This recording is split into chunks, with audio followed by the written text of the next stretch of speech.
কোথা থেকে আসছেন? আমি সিলেট হরিপুর থেকে আসছি। কি সিনেমা দেখতে আসছেন? বরবাদ। বরবাদের ফিলিংসটা কেমন?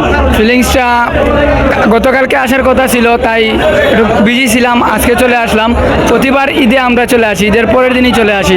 কোথাও বেড়াতে না গিয়ে আগে নন্দিতা হলে আসি, কারণ শাকিব খানের পাগলা ফ্যান। শাকিব খানের পুরা পাগলা ফ্যান। শাকিব খানের একটা ডায়লগ দেন।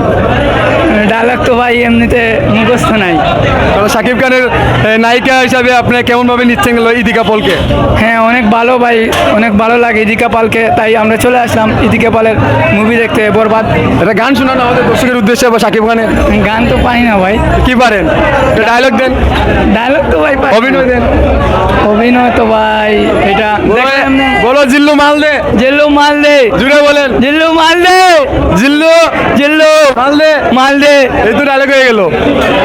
সো যাই হোক দর্শক, আপনারা দেখতে পাচ্ছেন কারণ অনেক দর্শক আজকে কিন্তু এটা ট্রেন্ডিং কাঁপাবে। এমনকি আপনারা তো জানেনই সবাই কিন্তু শাকিব খানের বরবাদ সিনেমাটি কেমন গিয়েছে। সো আপনাদের জন্য অনেকটি স্বাগতম। এমনকি সবাই সিলেট নন্দিতা হলে আসবেন, এমনকি সিনেমাগুলো দেখবেন। আর আজকে এই উপলক্ষে একটা কেক কাটবো, আপনারা তাইকেন ভাই একটু, ঠিক আছে? ভাই কেক খাইবেন? আপনারা খাইবেন? একটা আনছি ভাই।